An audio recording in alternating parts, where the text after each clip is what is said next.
Hello, welcome back my YouTube family and all student and आप सभी को good morning. तो कैसे हैं स्टूडेंट? आप सभी बहुत अच्छे से होंगे और सभी बहुत अच्छे से अपनी तैयारी भी कर रहे होंगे। तो स्वागत है आपका यूट्यूब प्लेटफॉर्म अभिलाषा ब्लॉग्स 108 में, जहाँ पर हम और आप सब मिलकर डेली प्रैक्टिस सेशन करते हैं। आज हमारा सेट नंबर है 3।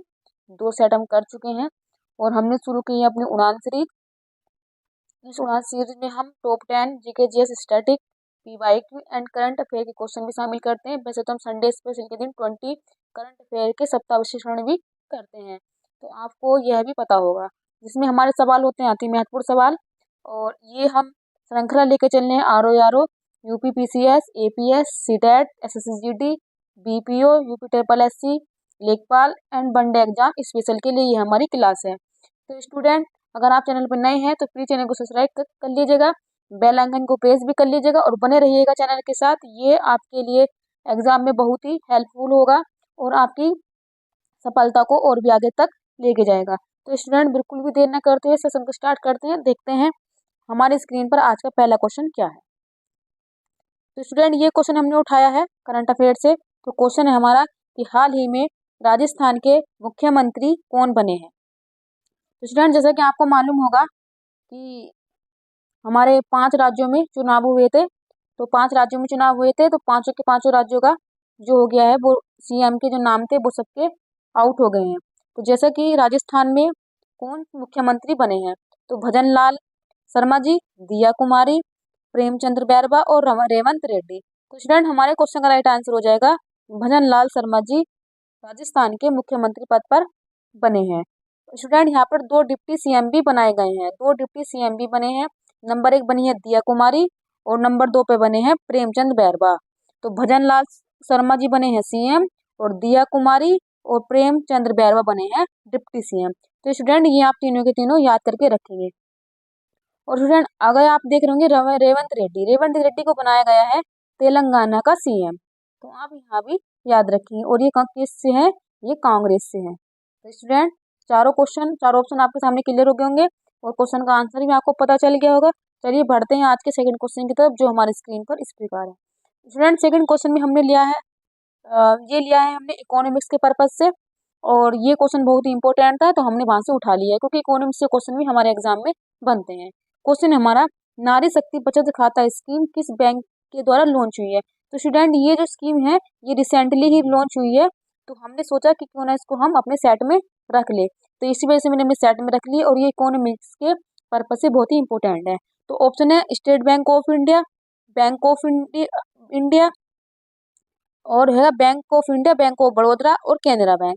तो स्टूडेंट, हमारे क्वेश्चन का राइट आंसर हो जाएगा बैंक ऑफ इंडिया के द्वारा नारी शक्ति बचत खाता स्कीम को स्टार्ट किया गया है। स्टूडेंट, बैंक ऑफ इंडिया के द्वारा एक और स्कीम यहाँ शुरू की गई थी, जो आपको पता होगा, जो हमारा बजट आया था केंद्रीय बजट, उसमें भी एक नारी शक्ति बचत पत्र आया था। तो उसमें भी इस स्कीम को यूज किया गया था। उसमें दो साल के लिए 2 लाख, अधिकतम 2 लाख रुपए हम जमा कर सकते थे, जिसपे हमको 7.5% की ब्याज दर से इंटरेस्ट मिलता है। तो स्टूडेंट, ये क्वेश्चन आपके सामने क्लियर हो गया होगा। एक आप स्टूडेंट ये भी याद होगा कि नारी शक्ति एक बिल भी पास हुआ है। अगर आपसे पूछेगा कि बिल कौन से नंबर का है, तो आप बताएंगे 128वें नंबर का। अगर आपसे पूछने लगा कि एक्ट कौन से नंबर का है, तो तब आप बताएंगे 106 नंबर का एक्ट है। तो स्टूडेंट, ये सब आपके सामने क्लियर हो गए होंगे। चलिए बढ़ते हैं अपने नेक्स्ट क्वेश्चन की तरफ। तो क्वेश्चन नंबर 3 हमारे स्क्रीन पर इस प्रकार है। तो स्टूडेंट, ये लिया है मैंने स्टैटिक से, अंतरराष्ट्रीय पर्वत दिवस कब मनाया जाता है? 10 दिसंबर, 11 दिसंबर, 12 दिसंबर, 13 दिसंबर। तो स्टूडेंट, हमारे क्वेश्चन का राइट आंसर हो जाएगा कि 11 दिसंबर को अंतरराष्ट्रीय पर्वत दिवस मनाया जाता है। स्टूडेंट, आप देख रहे हैं ऑप्शन में 10 दिसंबर को मानवाधिकार दिवस भी बनाए जाते हैं। तो स्टूडेंट, ये भी आप क्वेश्चन याद कर लेंगे और अपनी बुक में लिख लेंगे, और ये बहुत ही इंपॉर्टेंट क्वेश्चन है। स्टूडेंट, ये क्वेश्चन लिया है मैंने स्टेट स्पेशल से। ये क्वेश्चन है हमारा कि उत्तर प्रदेश में माघ मेला किस जिले में लगाया जाता है? ऑप्शन है प्रयागराज, लखनऊ, गाजीपुर, बाराबंकी। तो स्टूडेंट, हमारे क्वेश्चन का राइट आंसर हो जाएगा प्रयागराज में माघ मेले का आयोजन किया जाता है। स्टूडेंट, माघ मेला भी एक तरीके से देखा जाए तो ये 1 महीने के लिए चलता है और ये जनवरी के महीने में लगाया जाता है। और स्टूडेंट, आपको पता होगा कि प्रयागराज में 2025 का महाकुंभ का आयोजन भी होने जा रहा है। स्टूडेंट, प्रयागराज में त्रिवेणी महोत्सव भी बनता है और यहाँ पर गंगा यमुना सरस्वती का संगम है, इसलिए इसको संगम की नगरी भी बोलते हैं। लखनऊ में आपको पता होगा स्टूडेंट, यहाँ पर गुड़ महोत्सव मनाया जाता है। स्टूडेंट गाजीपुर में एक कैथी कैथी जगह है जहाँ पे मार्कंडेश्वर महादेव का मंदिर भी है।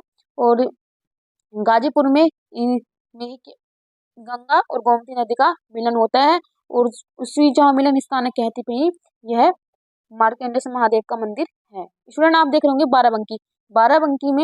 बाराबंकी जो है वो अफीम उत्पादन के लिए बहुत ही महत्वपूर्ण है भारत उत्तर प्रदेश में।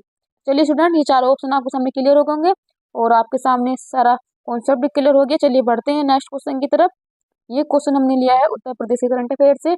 बहुत ही इंपॉर्टेंट क्वेश्चन था, आरओ के लिए बहुत इंपॉर्टेंट है और सीटेट के लिए भी इंपॉर्टेंट है। तो क्वेश्चन है हमारा, हॉट कुक्ड मील परियोजना किस सरकार के द्वारा स्टार्ट की गई है।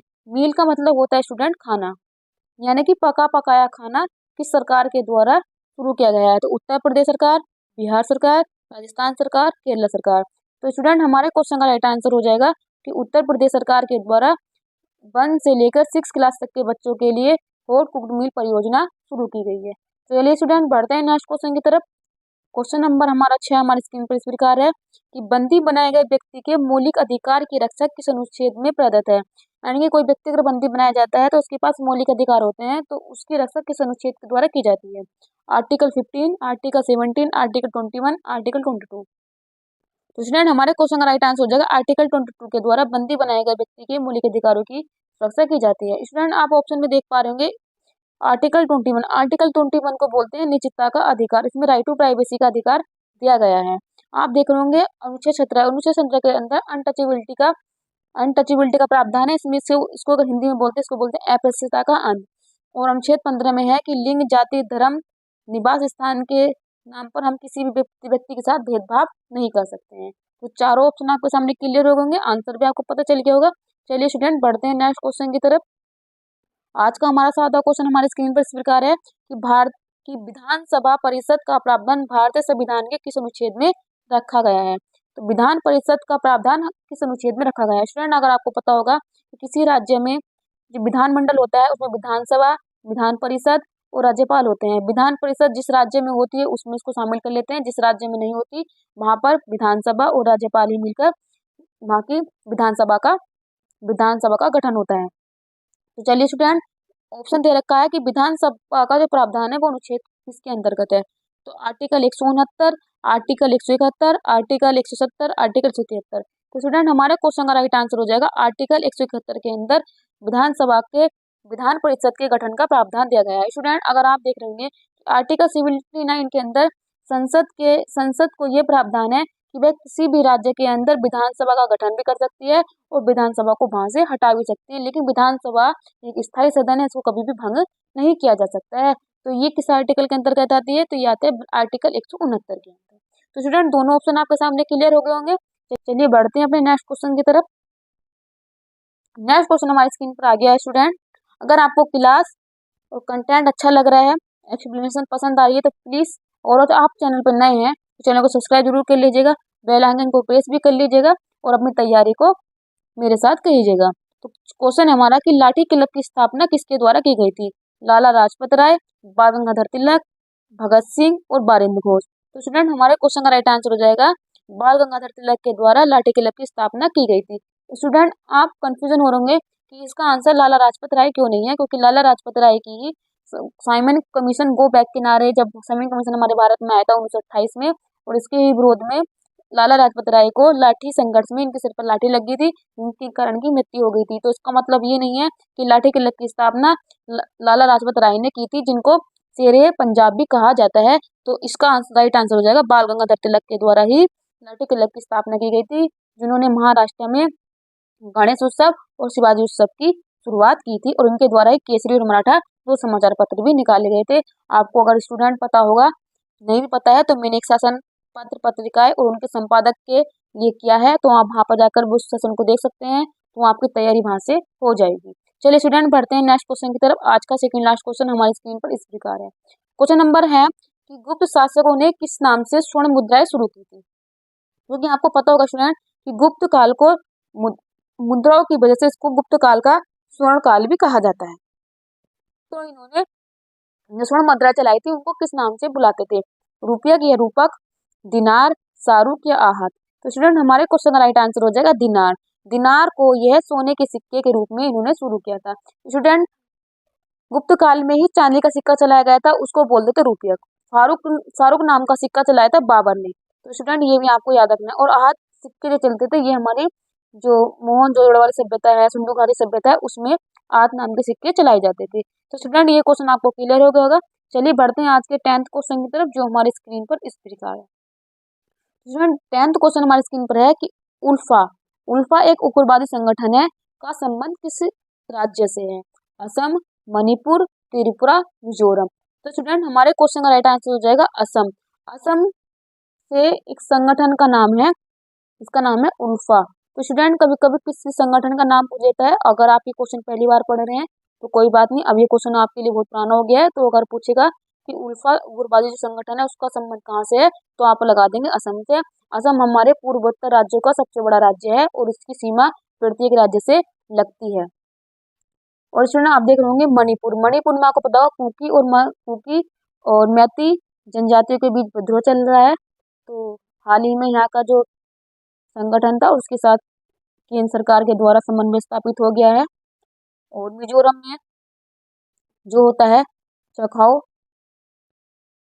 फेस्टिवल मनाया जाता है यहाँ पर। और मिजोरम में चपचारकूट भी फेस्टिवल मनाया जाता है, इसको हम बैम्बू डांस भी बोल देते हैं। तो स्टूडेंट कैसी लगी आपको क्लास, कैसा लगा आपको कंटेंट, कैसे लगे क्वेश्चन, ये भी आप कमेंट करके बताइएगा। चैनल को सब्सक्राइब जरूर कर लीजिएगा और क्लास को बिल्कुल भी स्किप मत कीजिएगा। अगर आपके पास टाइमिंग की कमी है तो प्लीज़ क्लास को जरूर कीजिएगा, लेकिन आप इस स्पीड में करके देख सकते हैं। तो आप सभी के लिए छोटा सा मैसेज होता है, thank you so much all student. Subscribe my YouTube channel and support my YouTube channel @Abhilasha blogs 108। तो student thank you so much, आपका बहुत बहुत धन्यवाद चैनल पे आने के लिए, चैनल को सब्सक्राइब करने के लिए, अपना प्यार अपना साथ भी बनाने के लिए, और आपकी तैयारी में बहुत ही हेल्पफुल होगी। तो प्लीज़ चैनल को सब्सक्राइब जरूर कर लीजिएगा, जुड़े रहिएगा चैनल के साथ। तो मिलते हैं आपको अगले सेशन में और भी तैयारी के साथ और भी नई ऊर्जा के साथ। तो थैंक यू सो मच।